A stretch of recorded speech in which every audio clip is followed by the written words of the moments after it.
Assalamualaikum warahmatullahi wabarakatuh. Perkenalkan, nama saya Tia Suraida. Saya dari kelas A, Prodi S1 Pendidikan IPA, Universitas Tidar. Pada kesempatan kali ini, saya akan memaparkan mengenai LKPD atau Lembar Kerja Peserta Didik dengan pendekatan atau model pembelajaran inquiry.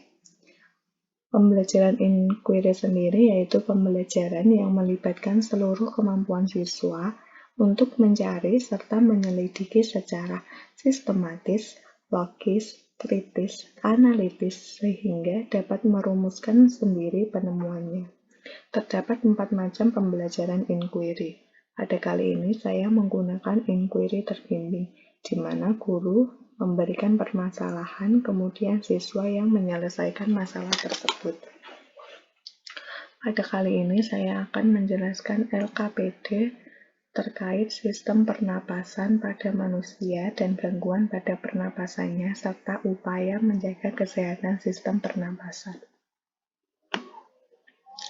Langsung saja, yang pertama yaitu ada kompetensi inti, yaitu menunjukkan keterampilan menalar, mengolah, dan menyaji secara kreatif, produktif, kritis, mandiri, kolaboratif, dan komunikatif dalam ranah konkret dan ranah abstrak sesuai dengan yang dipelajari di sekolah dan sumber lain yang sama dalam sudut pandang teori.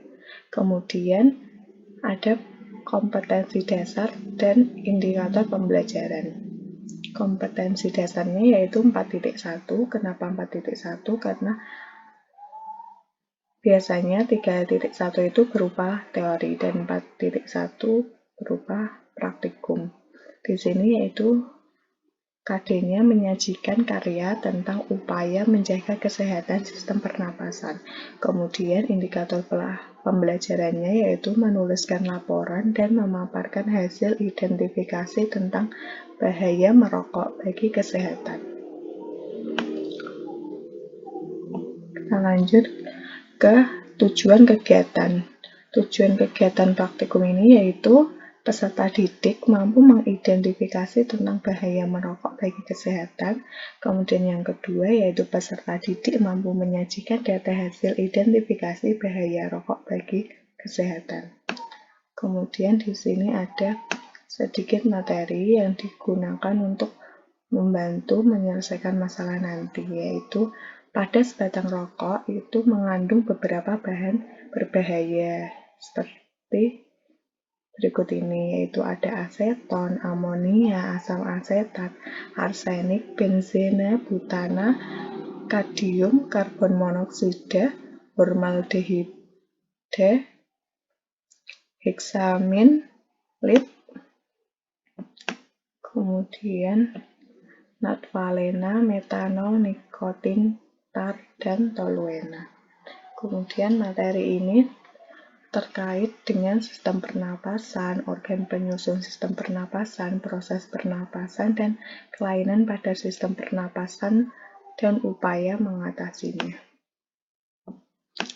Kemudian lanjut ke pembelajaran berbasis inquiry-nya, yaitu sini ada aktivitas pembelajaran di mana sebelum melaksanakan praktikum, peserta didik dibagi menjadi beberapa kelompok dengan beberapa anggota.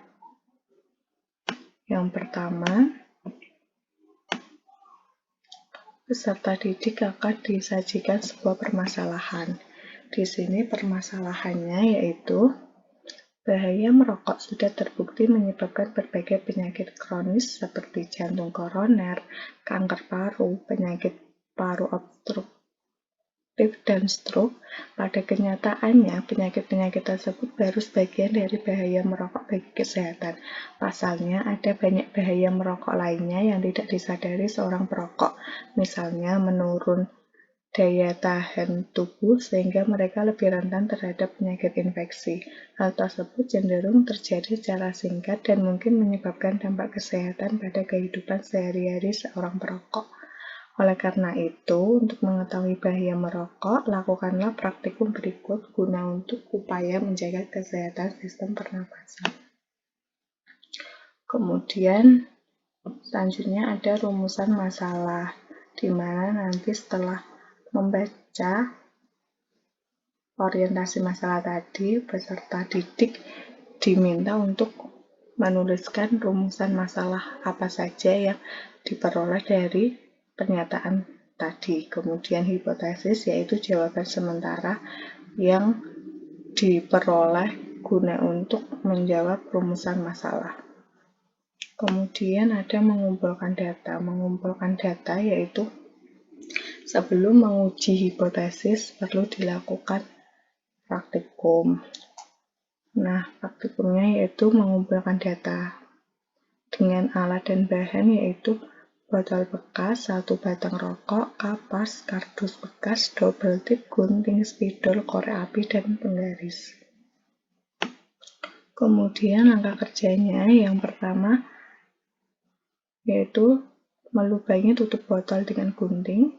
Kemudian yang kedua, mengambil botol bekas dan diisi dengan kapas hingga penuh, kemudian menutup botol menggunakan tutup yang sudah dilubangi tadi. Setelah itu, 1 batang rokok diambil lalu ditaruh di tutup botol yang sudah dilubangi tadi. Kemudian rokok dinyalakan menggunakan korek api. Jika sudah bisa, botol dipencet hingga asap yang berada di rokok masuk ke dalam botol. Kemudian jika sudah, amati dan catat hasilnya. Kemudian hasilnya bisa ditulis di sini. Setelah mendapatkan hasil, kemudian menuliskan sebuah kesimpulannya. Dan guna untuk memperluas dan memperdalam materi, dilakukan adanya evaluasi. Seperti ini. 1. Mengapa jika kita selesai berolahraga, pernapasan kita menjadi lebih cepat dan dalam? Jelaskan. Kemudian yang kedua, jelaskan perbedaan pernapasan dada dengan pernapasan perut. Dan yang ketiga, jelaskan keuntungan menarik napas melalui hidung dibandingkan menarik napas melalui mulut. Kemudian peserta didik setelah mengisi ini semua, LKPD dikumpulkan kepada guru.